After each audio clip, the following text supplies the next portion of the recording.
HIV positive and breastfeeding, is it safe?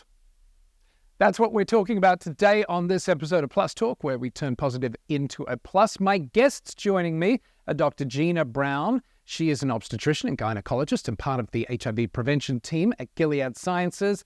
And our friend CiCi returns, living with HIV. She's also the Senior Manager of Community Relations at the Well Project. Lovely to see you both. Hello. Wonderful to see you. Thank you for doing this. We've got a lot to talk about. I just want to launch straight in at the top because for the first time, the American Academy of Pediatrics has changed its position to say that people with HIV can breastfeed their infants with, quote unquote, very low risk if they follow certain guidelines.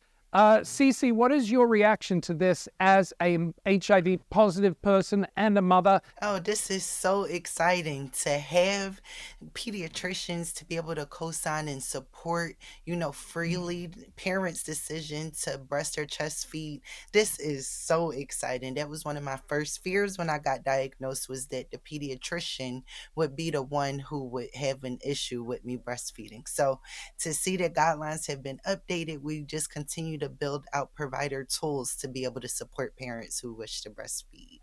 There's a lot of stigma about this, and you've experienced it firsthand, CiCi. Doctor, I want to ask you, the risk to, statistically it says on paper with studies and things, the risk to mother-to-child transmission is less than 1% if the woman is on treatment with an undetectable viral load. So what are you saying? You're part of the HIV team there at Gilead. What are your thoughts on this? Is it about time? It's about time, absolutely. The obstetricians came along, and then the NIH guidelines came along and agreed that with appropriate counseling and discussion that it's really a woman's decision.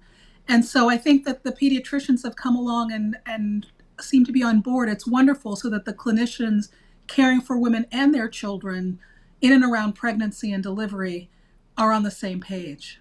Isn't it nice that at least somewhere in this country we are still allowing women a right to choose? CiCi, talk to me about the stigma you faced with being HIV positive and breastfeeding. Oh, whoa. I didn't know that people didn't want us to be HIV positive and having sex. I didn't realize that people didn't want us to be living with HIV and to have children. So to be talking about HIV and breastfeeding, you see so many of those stigmas and those misinformed, thoughts come out, and to hear who they would come from. Sometimes it is people in the medical field. Sometimes it is someone just out of the general public. That's why it's very important for the mother, the parent who is living with HIV, to make sure that they have support within their own networks and medical care support teams so that they can stay focused and have the best outcomes as possible. And CiCi, we have horrible HIV criminalization laws in this country.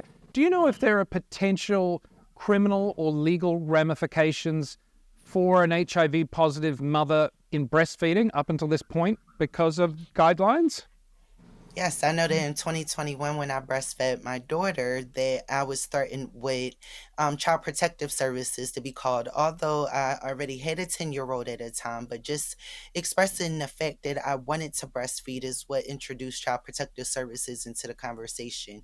So yes, and that was based off of the pediatrician's response to my desire. So having guidelines continue to be updated are definitely having a huge impact on us folks that desire to breast or chest feed. The best way to do it. Dr. Brown, what are some important factors that mothers should consider who are living with HIV when it does come time if they want to breast or chest feed? We as clinicians have an obligation to start having these conversations with a pregnant person even before they get pregnant. The ideal circumstance is that they're on antiretroviral therapy and that their viral load is undetectable and stays undetectable throughout the pregnancy. So working with them to be on a regimen that works for them, that they can continue with, that they can adhere to, but also emphasizing the importance of remaining undetectable throughout pregnancy and also through labor and delivery and after delivery. So it means working with them on being able to be adherent, supporting them when they want to breastfeed, and then talking with them how to get through the breastfeeding and weaning period for an infant where, you then, when it's time for them to start to take regular foods, that you do that without a sort of gradual overlap. But it's all about the communication. And by gradual overlap, I mean doing bottle feeding and breastfeeding at the same time. It's really about the communication so that you can work together with the person that you're taking care of during pregnancy, and also having these conversations with the pediatrician so that everybody stays on the same page. Yeah, CiCi, it shocks me and breaks my heart to hear that it was the pediatrician who was responsible for, contacting Child Protective Services. What can be done, CiCi, to support breast or chest feeding amongst mothers who are living with HIV? Oh, well, for all mothers, period, we need more True. postpartum support. And I think even more so when you are living with HIV, because there is that risk of, transmitting HIV to your infant through cracked nipples or, blips in the virus. I think that continuing to hold our hand, I've been hearing this thing called the fourth trimester, because it doesn't end just when you have that baby. There, we still need support after then. And while that is not my story, that Child Protective Services was called on me, I have witnessed numerous of mothers who have had that experience at the hands of providers who did not agree with their decisions. CiCi, as a mother living with HIV, what do you want people to know? Oh my goodness, that I still have the same wants, desires, needs that I had before I acquired HIV. There is still something so natural, and if we trust science in one area, then we need to be able to trust it in all areas as well. Continue to promote and advocate for more women research so that our needs are addressed within the science so that we could get more folks to sign on. I think we are headed in a great, great direction. And what about you, Dr. Brown? When it relates specifically to breastfeeding, what do you want people to understand if you are living with HIV? That you should work in a partnership with your healthcare provider, and that it's our obligation to make sure you have this information ahead of time, so it's thoughtful and a plan that you can take with you. So we address the potential for cracked nipples. We address the issues of when someone has mastitis or an inflammation in their breasts when they're breastfeeding their baby. And that's information you shouldn't then say, oh my goodness, this is happening. How do I get some information about that?